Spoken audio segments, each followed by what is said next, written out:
నమస్తే. Welcome to QTV media. మనకి diabetes అంటే ఫస్ట్ గుర్తొచ్చేది ఇంజెక్షన్స్. చాలా పెయిన్‌ఫుల్ అండ్ డైలీ వేసుకోవాలి అని చెప్పి. బట్ ఇప్పుడు సైన్స్ ఒక న్యూ సొల్యూషన్ తీసుకొచ్చింది. అదే ఇన్సులిన్ ఇన్హేలర్. సో, ఇంజెక్షన్స్ బదులు అసలు ఇన్సులిన్ ఇన్హేలర్‌ని ఎలా యూజ్ చేయాలి? ఎలా వేసుకోవచ్చు? అండ్ ఎవరికి ఇది యూజ్ అవుతుంది? అలానే దీనివలన లాభాలేంటి? లేకపోతే దీనివల్ల ఏమైనా ప్రాబ్లమ్స్ ఉన్నాయా? ఇవన్నీ కూడా మాట్లాడేద్దాం. వీటన్నిటిని డీటెయిల్డ్‌గా మనకి ఎక్స్‌ప్లెయిన్ చేయడం కోసం ప్రస్తుతం మనతో పాటు ఉన్నారు సూర్యాస్ డాక్టర్ శశిధర్ హాస్పిటల్స్ నుంచి డాక్టర్ శశిధర్ గారు. ఇంకెందుకు ఆలస్యం, మిగతా డీటెయిల్స్ అన్నీ కూడా డాక్టర్ గారి మాటల్లోనే తెలుసుకుందాం. సార్ నమస్తే. నమస్తే అమ్మ. సార్ బేసిక్‌గా ఈ ఇన్సులిన్ ఇంజెక్షన్స్‌తో చాలామంది సఫర్ అవుతూ ఉన్నారు. సో, ఇన్సులిన్ ఇంజెక్షన్స్‌ని రీప్లేస్ చేస్తూ లేటెస్ట్ అడ్వాన్స్‌మెంట్స్ ఏమైనా వచ్చాయా మనకి ఇన్సులిన్స్‌కి సంబంధించి? నమస్తే అమ్మ. లేటెస్ట్‌గా డయాబెటిస్ పేషెంట్స్ కోసము న్యూయర్ అడ్వాన్స్‌మెంట్స్ చాలా వచ్చాయి ఇన్సులిన్‌లో. అందులో ఒక రకమైన ఇన్సులినే ఇన్సులిన్ ఇన్హేలర్. సాధారణంగా డయాబెటిస్ పేషెంట్స్ అన్‌కంట్రోల్డ్‌గా డయాబెటిస్ ఉన్నప్పుడు రెగ్యులర్‌గా వాళ్ళకేంటంటే ఇన్సులిన్ అనేది ప్రిస్క్రైబ్ చేయడం జరుగుతుంది. సో, ఇన్సులిన్ వాళ్ళు before meals 30 minutes or 20 minutes before meals వాళ్ళు 3 టైమ్స్ డైలీ తీసుకునే ఇన్సులిన్స్ ఉన్నాయి. డైలీ 1 టైమ్ తీసుకునే లాంగ్ యాక్టింగ్ ఇన్సులిన్ ఉంది. సో, ఈ టైప్ ఆఫ్ ఇన్సులిన్స్ అన్నీ కూడా ఇంజెక్టబుల్స్. సో, హ్మ్. ఇన్సులిన్ అనేది డైలీ వాళ్ళేమో ఇంజెక్ట్ చేసుకోవాలి. సబ్క్యూటేనియస్ ఇంజెక్షన్స్ అన్నమాట ఇవి. సో, లేటెస్ట్‌గా న్యూ టెక్నాలజీ బేస్ చేసుకొని మన డయాబెటిస్ పేషెంట్స్ కోసం ఇన్సులిన్ ఇన్హేలర్ అనేది అందుబాటులో ఉంది. సో, బిఫోర్ మీల్స్ వాళ్ళు జస్ట్ ఇన్హేలర్ రూపంలో ఇన్సులిన్ తీసుకుంటే సరిపోతుంది. సో, వాళ్ళు డైలీ ప్రిక్ చేసుకోవాల్సిన అవసరం అయితే ప్రస్తుతానికి లేదు. యాహ్! సార్ అంటే రెగ్యులర్‌గా ఇప్పుడు ఉండేటటువంటి ఇన్సులిన్ ఇంజెక్షన్‌కి అదేవిధంగా ఇప్పుడు ఈ వచ్చే ఇన్హేలర్‌కి డిఫరెన్షియేషన్ ఏంటి? సో, ఇప్పుడు మనకు రెగ్యులర్‌గా ఉండే ఇన్సులిన్ ఏంటంటే సబ్క్యూటేనియస్ ఇంజెక్టబుల్ ఇన్సులిన్. సో, ఈ ఇన్సులిన్ ఏంటంటే మనం బిఫోర్ మీల్స్ ప్రస్తుతానికి డైలీ పేషెంట్‌కి బిఫోర్ మీల్స్ మనం ఇంజెక్ట్ చేసుకోవాలి. హ్మ్. సో, ఈ ఇన్సులిన్ ఏంటంటే ఇన్‌హేల్ చేసుకుంటే సరిపోతుంది. సో, హ్మ్. మన ఇన్‌హేలర్ ఆస్తమా పేషెంట్స్ ఇన్‌హేలర్ ఎలా అయితే వాడతారో, సో, ఈ డయాబెటిస్ పేషెంట్స్ కూడా ఇన్సులిన్ ఇన్‌హేలర్ డివైస్ ఉంటుంది. ఆ డివైస్‌తో వాళ్ళు ఇన్సులిన్ అనేది ఇన్‌హేల్ చేసుకుంటే సరిపోతుంది. జస్ట్ 15 మినిట్స్ బిఫోర్ మీల్స్ వాళ్ళు ఇన్‌హేల్ చేసుకుంటే సరిపోతుంది. యాహ్! సార్ యాక్చువల్లీ ఇది ఎలా వర్క్ అవుతుంది డయాబెటిస్ పేషెంట్‌కి అండ్ లంగ్స్ నుంచి బ్లడ్‌లోకి ఎలా అబ్జర్బ్ అవుతుంది? అవును. మన డయాబెటిస్ పేషెంట్స్ కోసం ప్రీవియస్‌లీ మనకేంటంటే రీసెర్చ్‌లో ఇన్సులిన్ అనేది ఇంజెక్టబుల్ నుంచి పేషెంట్ కన్వీనియంట్‌గా ఉండడానికి ఏంటంటే ఓరల్ ఇన్సులిన్ ఫస్ట్ ట్రై చేశారు. సో, ఇన్సులిన్ అనేది ఓరల్‌గా ఇవ్వడం వల్ల ఏమవుతుందంటే దానికి గ్యాస్ట్రో ఇంటెస్టైనల్ ట్రాక్ట్‌ని దాటుకొని మన బ్లడ్ స్ట్రీమ్‌లోకి ప్రవేశించడానికి చాలా ఇబ్బందులున్నాయి. సో, ఆ ప్రాసెస్‌లో దాని యొక్క బయో అవైలబిలిటీ కూడా తగ్గిపోతుంది. సో, ఆ ప్రాసెస్ అనేది ఫెయిల్ అయిపోయింది. ఓరల్ ఇన్సులిన్ అనేది ఫెయిల్ అయిపోయింది. సో, ఇంకే రకంగా మనం ఇన్సులిన్ ఇవ్వచ్చు. పేషెంట్స్‌కి ఇంజెక్షన్స్ రోజు ఇవ్వకుండా వాళ్ళని కంఫర్టబుల్‌గా ఏ రూపంలో మనం ఇన్సులిన్ బ్లడ్ స్ట్రీమ్‌లోకి పంపించగలం. దాని మీద చాలా రీసెర్చ్ చేయడం జరిగింది. సో, మనకు అందుబాటులో ఉన్న మెథడ్ ఏంటంటే ఊపిరితిత్తుల ద్వారా ఇన్సులిన్‌ని మన బ్లడ్ స్ట్రీమ్‌లోకి డెలివరీ చేయొచ్చు అనే ఒక థాట్‌తో ఈ టెక్నోస్పియర్ టెక్నాలజీ బేస్ చేసుకొని ఈ ఇన్సులిన్ అనేది తయారు చేయడం జరిగింది.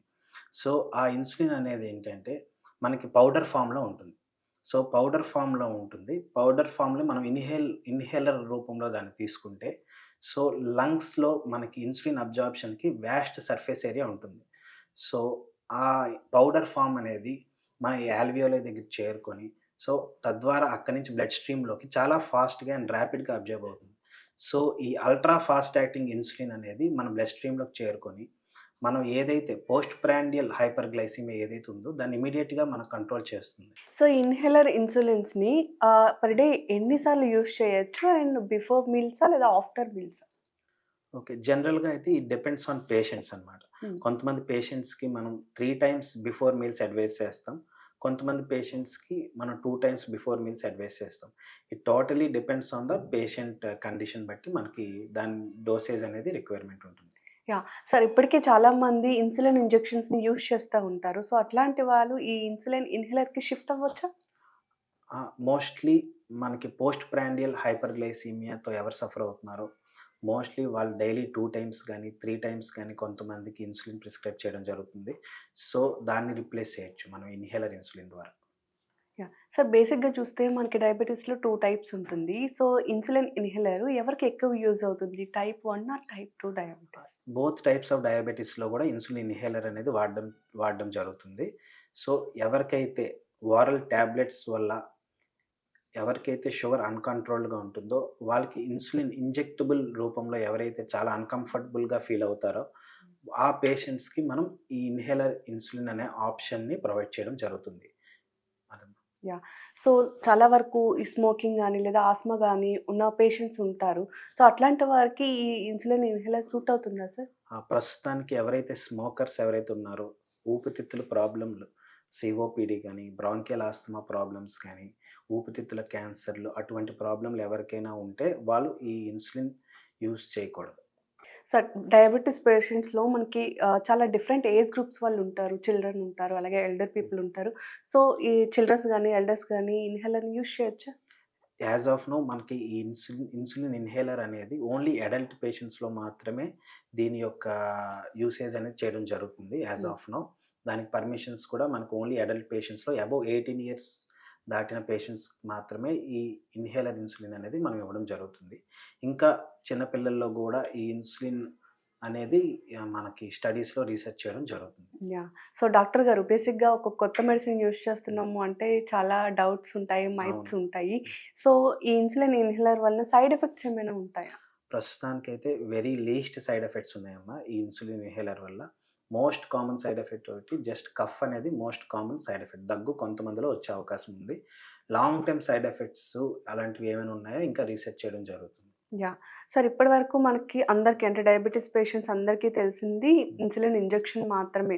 సో, ఇప్పుడు మీరు కొత్తగా చెప్తున్నటువంటి ఈ ఇన్హేలర్ ఏదైతే ఉందో ఇన్సులిన్‌కి సంబంధించి, ఇది కంప్లీట్‌గా ఇంజెక్షన్స్‌ని రీప్లేస్ చేస్తుందా? లేకపోతే జస్ట్ ఒక సప్లిమెంట్ మాత్రమేనా? కంప్లీట్‌గా అయితే ఇంకా రిప్లేస్ చేయదమ్మా ఇన్హేలర్ ఇన్సులిన్ అనేది. ఎవరికైతే మనకి తిన్న తర్వాత ఇమ్మీడియేట్‌గా మన బ్లడ్ గ్లూకోజ్ మనకి పోస్ట్ ప్రాండియల్ హైపర్‌గ్లైసెమియా పీక్‌ని మనం కంట్రోల్ చేద్దాం అనుకుంటే, వాళ్ళకి మాత్రమే 3 టైమ్స్ బిఫోర్ మీల్ ఇవ్వడం జరుగుతుంది. దీంతో పాటు మనకి బేసల్ ఇన్సులిన్ గూడా నైట్ మనం తీసుకోవాలి. హ్మ్. సో, అప్పుడే షుగర్ అనేది కంట్రోల్‌గా ఉంటుంది. ఓన్లీ ఈ ఇన్హేలర్ ఇన్సులినే తీసుకొని బేసల్ ఇన్సులిన్ మనం స్కిప్ చేసినా, ఓరల్ టాబ్లెట్స్ మనం స్కిప్ చేసినా మనకి షుగర్ అనేది కంట్రోల్‌లో ఉండదు. యాహ్! సో, డాక్టర్ గారు యాక్చువల్లీ మన ఇండియాలో ఈ ఇన్సులిన్ ఇన్హేలర్ అనేది అవైలబుల్‌గా ఉందా? దీని కాస్ట్ ఎంత అవుతుంది అప్రాక్స్? యాక్చువల్లీ ఇండియాలో గూడా రీసెంట్‌గా మనం ఇన్హేలర్ ఇన్సులిన్ అనేది అప్రూవ్ చేయడం జరిగింది. ఇప్పుడు మన శ్రీకాకుళంలో గూడా మా హాస్పిటల్‌లో గూడా ఇన్హేలర్ ఇన్సులిన్ అనేది అవైలబిలిటీగా ఉంది. ఓహ్! ఎవరైనా పేషెంట్స్ ఇమ్మీడియేట్‌గా షుగర్ వల్ల డయాగ్నోస్ అయ్యి, షుగర్ చాలా అన్‌కంట్రోల్డ్‌గా ఉండి, వాళ్ళు ఇన్సులిన్ ఇంజెక్షన్ తీసుకోవడానికి పానిక్ అవుతున్నారో, వాళ్ళకి మనం ఇన్సులిన్ అనేది ఇన్హేలర్ రూపంలో ఇవ్వడం జరుగుతుంది. సో, ఇండియాలో గూడా ప్రస్తుతానికి ఇది అవైలబిలిటీ ఉంది. సో, ఫైనల్‌గా డయాబెటిస్ పేషెంట్స్ ఎవరైతే ఉన్నారో వారందరూ కూడా ఈ ఇన్సులిన్ ఇన్హేలర్ గురించి తెలుసుకోవాల్సినటువంటి మేజర్ థింగ్స్ ఏంటి? సో, ప్రస్తుతానికి డయాబెటిస్ పేషెంట్స్ ఎవరైతే ఉన్నారో, వాళ్ళకొక గుడ్ న్యూస్ అనే చెప్పాలి. ఎవరైతే ఇన్సులిన్ తీసుకోవడానికి పానిక్ అవుతున్నారో, వాళ్ళకి న్యూయర్ ఫార్మ్ ఆఫ్ ఇన్సులిన్ అదే ఇన్‌హేల్డ్ ఇన్సులిన్ అనేది అవైలబిలిటీగా ఉంది. సో, ఎవరైనా ఇన్సులిన్ ఇంజెక్షన్స్ తీసుకోవడానికి ఎవరైనా పానిక్ అయ్యి ట్రీట్మెంట్‌ని వదిలేస్తున్నారో, వాళ్ళకి ఇన్‌హేలర్ ఇన్సులిన్ అనేది అందుబాటులో ఉంటుంది. సో, వాళ్ళు ట్రీట్మెంట్ అనేది కంటిన్యూ చేసుకోవచ్చు. సో, డాక్టర్ గారు దీని కాస్ట్ అప్రాక్స్ ఎంతుంటుంది చెప్పగలుగుతారా? సో, ఇది రీసెంట్‌గా మనకి మార్కెట్‌లోకి అవైలబుల్ వచ్చింది కాబట్టి, దీని ఇనీషియల్ ప్రైస్ అనేది చాలా కాస్ట్ ఉంటుంది. సో, నార్మల్ ఇన్సులిన్‌తో పోల్చుకుంటే, ఇది మనకి మంత్లీ అయ్యే ఖర్చు అప్ టు 5,000 నుంచి 10,000 వరకు పర్ పేషెంట్ ఉంటుంది. ఓకే. సో, వాళ్ళ యొక్క డ్యూరేషన్ ఆఫ్ థెరపీ బట్టి, వాళ్ళకి డైలీ డోసెస్ బట్టి వాళ్ళ కాస్ట్ అనేది ఫ్రమ్ ఈ రేంజ్‌లో అనేది వాళ్ళ ప్రైస్ అనేది ఉంటుంది.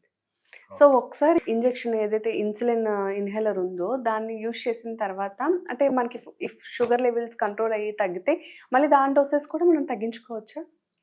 దాని ఒకవేళ షుగర్ మనకు మళ్ళీ కంట్రోల్‌లోకొస్తే వాటి డోసెస్ కూడా మనం తగ్గించుకుంటా వెళ్ళొచ్చు.